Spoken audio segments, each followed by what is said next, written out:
Seorang montir asal Kabupaten Lumajang ditangkap polisi lantaran menanam 56 pohon ganja di lereng Gunung Semeru. Tersangka berdalih nekat menanam ganja lantaran terdampak corona, hingga membuat pekerjaannya sebagai montir tidak berjalan seperti biasa. Beginilah video amatir proses penyitaan terhadap puluhan tanaman ganja yang direkam oleh petugas Satreskoba Polres Malang. Dalam video ini tampak sejumlah petugas dari Satreskoba Polres Malang melakukan penggeledahan lokasi tanaman ganja di area lereng Gunung Semeru di Desa Tempur Sari Lumajang dengan ditemani tersangka Timbul Basuki.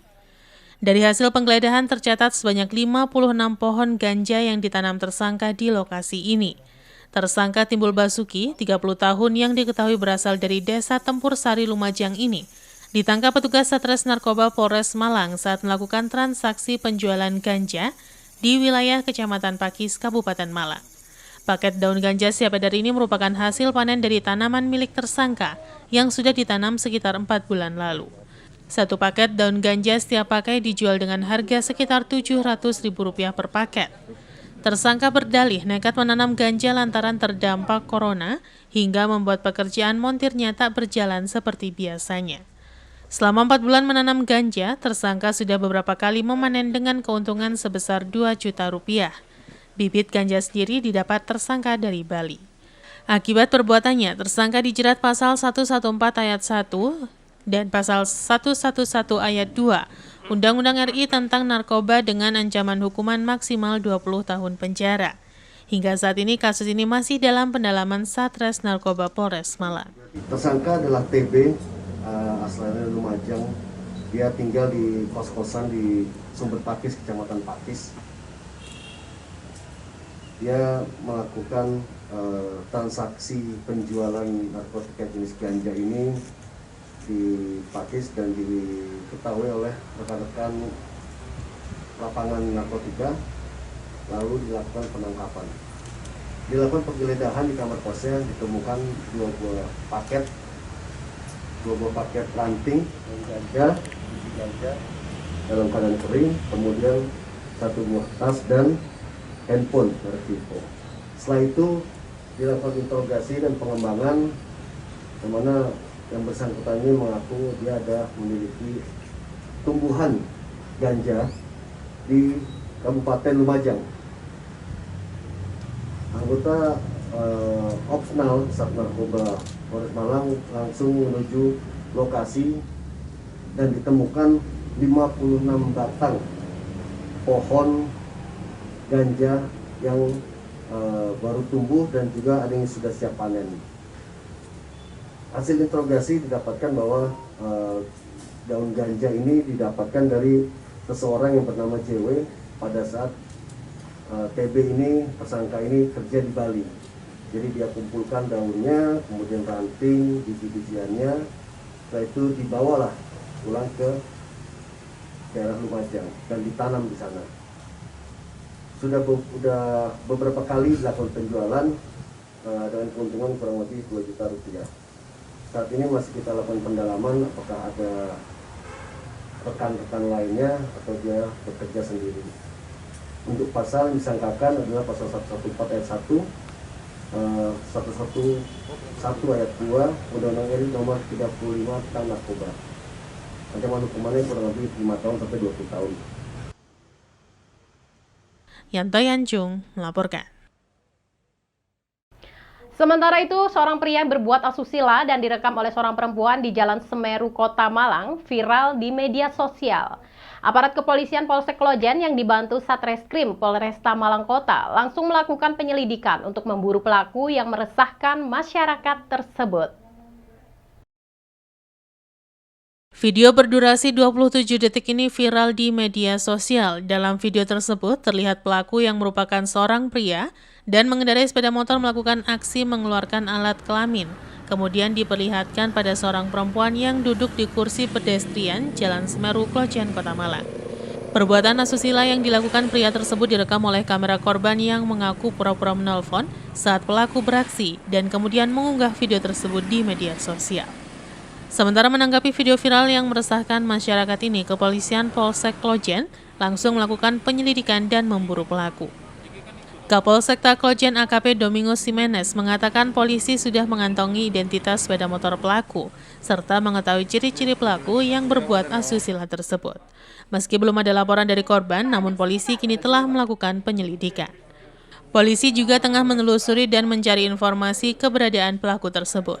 Jadi ini ya terkait dengan aksi asusila yang dilakukan oleh seseorang yang menggunakan kendaraan motor motor roda 2 di TKP Jalan Semeru. Ya, anggota kita sudah datangi TKP, sudah melakukan penyelidikan, dan kita sudah tahu motor ciri-ciri motor yang digunakan, terus ciri-ciri pelaku kita sudah tahu, sudah mengantongi. Nah, tinggal kami meminta kepada masyarakat apabila ada yang mungkin pada saat itu mengetahui, ya silakan datangi Polsek, memberikan keterangan biar kita ungkap secepatnya. Simon Alfredo melaporkan. Dampak pandemi COVID-19 di Kota Batu tidak hanya pada sektor wisata, namun pada sektor pertanian juga menjadi sasaran dampak pandemi COVID-19. Seperti halnya hasil pertanian cabai dan bawang merah di Pasar Batu. Harganya mengalami penurunan sangat drastis hingga 50%. Harga cabai rawit dan cabai merah di pasar tradisional Kota Batu mengalami penurunan harga yang sangat drastis. Cabai rawit semula di kisaran harga Rp25.000 hingga Rp30.000 per kilogram, kini anjlok menjadi Rp12.000 per kilogram. Hal yang sama terjadi pada cabai merah besar, yang semula per kilogramnya di kisaran Rp25.000, kini juga anjlok menjadi Rp12.000 per kilogram. Selain harga cabai yang anjlok, harga bawang merah juga mengalami penurunan harga. Semula Rp30.000 per kilogram, kini juga turun di harga Rp12 hingga Rp13.000 per kilogramnya. Salah satu pedagang sayur di Batu mengaku turunnya harga cabai dan bawang merah ini terjadi sejak pemerintah melakukan penerapan pemberlakuan pembatasan kegiatan masyarakat. Sehingga pasokan cabai dan bawang merah di Pasar Batu melimpah, namun daya beli masyarakat menurun. Dalam sehari biasanya penjual eceran mampu menjual 20 kg, kini hanya 10 kg dalam sehari. Akibat turunnya sejumlah harga komoditi di pasar sayur Kota Batu, pedagang banyak yang merugi karena banyak barang dagangannya yang tidak laku. Cabai 12.000. Nih. 8.000. Loh, eceran lho Mas. Loh, 8.000. Itu cabai kecil atau Cabai sama. 12.000. Sebelumnya berapa, Bu? Sebelumnya ya. Udah berapa bulan dah itu bertahan. Tetap harga nggak bisa naik. Untuk pasokan sendiri, Bu? Banyak Pasokan melimpah. Pembelinya saya nggak mampu. Ya tuh dipikir 2.000 salah wakil loh Mas. Yanto Yancung melaporkan. Terima kasih Anda masih setia bersama kami dalam Info 7 Malang Raya. Mengamankan jalan dan pengguna akibat gangguan yang ditimbulkan keberadaan pohon pelindung tepi jalan. DLH Kota Malang melakukan pemotongan dahan pohon randu di Jalan Ki Ageng Gribik, Kota Malang. Pemotongan ini menindaklanjuti keberatan dan keluhan warga karena kapas pohon randu banyak jatuh ke jalan, sehingga mengganggu pengguna jalan dan warga sekitar, khususnya yang mempunyai usaha berjualan makanan. Pengamanan jalan untuk kelancaran arus lalu lintas dan juga aktivitas warga sekitar ini terus diupayakan oleh DLH Kota Malang, agar keberadaan pohon pelindung tidak mengganggu dan aman bagi kawasan. DLH Kota Malang juga sudah beberapa kali melakukan pemotongan dahan besar, sekaligus merapikan pohon randu di kawasan tersebut, yang jumlahnya lumayan banyak sehingga diharapkan bisa meminimalisir keluhan warga akibat banyaknya kapas pohon randu yang jatuh. Menurut Mandor Tim 2 Potong Pohon DLH Kota Malang menjelaskan, kegiatan pemotongan dan perapihan menjadi kegiatan rutin DLH untuk mengamankan pohon pinggir jalan, agar aktivitas masyarakat khususnya pengguna jalan bisa berjalan lancar. Di lokasi terlihat pemotongan sedang berlangsung dan kapas randu yang jatuh berterbangan ketika kendaraan melintas sehingga bisa mengganggu pengguna jalan yang melintas khususnya pengendara roda 2. Sementara ini tidak dipotong, cuma dirempes karena dikomplain masalah pengguna jalan dan warga masalah kapuk yang jatuh. Jatuh Pak ya. Ini berapa titiknya cukup banyak juga Pak sampai sana ya? Iya, jalan ki agak gerepek yang ada randunya semua dipotong. Ya, potong Pak ya. Berarti sudah diganti Pak ya randu ya? Penggantinya juga ada. Sudah ada Pak ya. Saat ini berapa titik yang mau dipotong Pak? Yang mau dirapikan? Ya, ini kali kondisi kemungkinan 3 pohon kemungkinan sekarang. 3 pohon Pak. Kalau kadang-kadang akan ganti-ganti negara Ya. maju waktu kan padahal. Oh, Iwan Hikmawan melaporkan. Sementara itu menjelang akhir pekan dan PPKM level 3, arus kendaraan yang masuk Malang Raya terlihat mengalami peningkatan. Peningkatan ini terjadi karena mulai banyak kendaraan luar kota yang masuk ke kota dan Kabupaten Malang maupun ke Kota Batu. Pemberlakuan PPKM level 3 untuk Surabaya Raya dan Malang Raya di Jawa Timur cukup berdampak pada mulai ramainya kembali kendaraan luar kota yang masuk ke Malang Raya. Di beberapa titik pintu masuk ke Malang, terlihat kendaraan yang melintas mulai ramai tetapi tidak menyebabkan kemacetan dan hanya tersendat untuk beberapa waktu. Salah satunya di pintu masuk Malang Raya dan pintu exit tol Karanglo. Kendaraan yang melintas sudah terlihat ada peningkatan dibandingkan pada awal PPKM darurat diberlakukan. Sementara itu kendaraan dari arah pintu tol Karanglo, kendaraan pribadi bernomor polisi luar kota banyak melintas menuju arah Kota Batu. Menurut salah seorang warga menjelaskan, peningkatan jumlah kendaraan yang melintas khususnya ke arah Kota Batu terjadi sejak pukul 9 pagi, tetapi masih lancar dan belum terjadi antrian panjang seperti pada kondisi belum ada pandemi. Di beberapa titik jalan, khususnya ke kawasan penjualan bunga Sidomulyo Batu, mulai ramai pengunjung. Hal ini terlihat dari cukup banyaknya kendaraan yang parkir di pinggir jalan untuk keperluan membeli bunga serta di beberapa kawasan di seputaran alun-alun Kota Batu mulai ramai kendaraan pribadi yang parkir. harusnya kelihatan agak ramai Pak ya? Ya agak ramai, meskipun secara umum belum normal. Oh dibandingkan dengan? Ya dibandingkan kemarin lusa. Iya. Agak ramai. Ini mulai jam berapa tadi seperti ini Pak? Mulai jam 9. 9. Sudah mulai. Mulai. Sampai jam berapa biasanya Pak? Biasanya sampai jam 12-an, jam 1. Berarti dampak dari PPKM Surabaya level yang turun ketiga ya? Iya. Jadi banyak juga mobil plat luar kota juga ini Pak? Banyak luar kota sudah banyak yang Banyak. ke Batu. Apa yang dari sana Pak? Yang dari pintu exit tol kan juga banyak yang mulai masuk sini kan? Iya, dari tol banyak.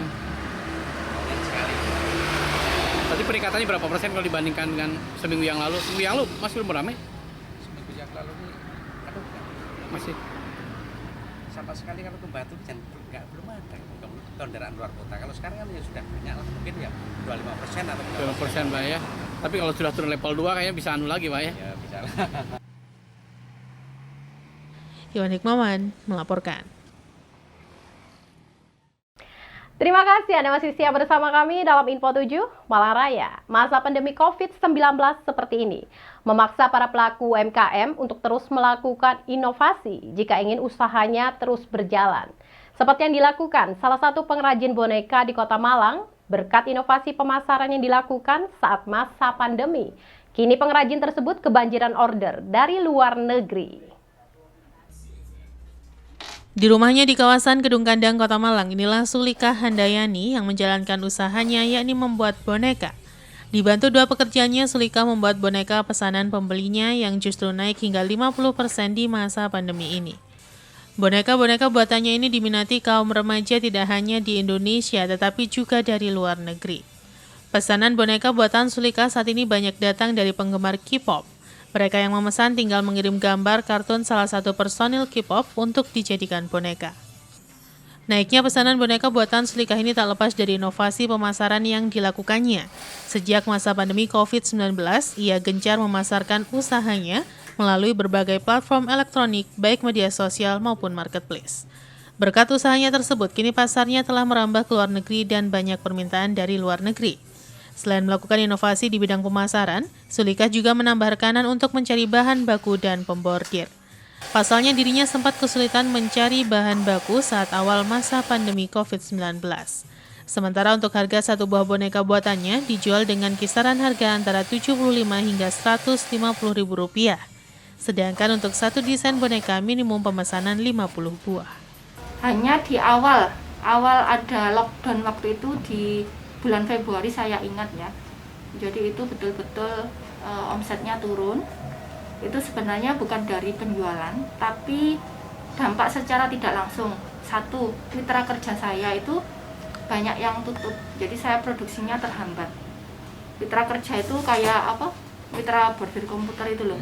Jadi mereka tutup, otomatis produksi saya juga terhambat. Kedua, kendala bahan baku, sulitnya bahan baku karena apa? Masa pandemi ini impor,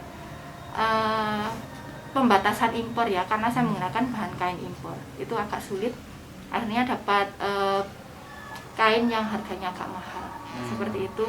Maka saya tetap gencar melakukan apa ya istilahnya, cari bahan baku, mitra kerja juga saya tambah lagi yang lain. Terus penjualan saya lakukan lebih ke platform, semua platform yang ada itu saya manfaatkan. Simon Alfredo melaporkan. Dan laporan tentang perakhiran cuaca tadi sekaligus menutup perjumpaan kita dalam Info 7 Malang Raya edisi hari ini. Bagi masyarakat Malang Raya, kami ingatkan untuk selalu menerapkan protokol kesehatan 6M. Mencuci tangan, memakai masker, menjaga jarak, menjauhi kerumunan, membatasi mobilitas, dan makan makanan yang bergizi.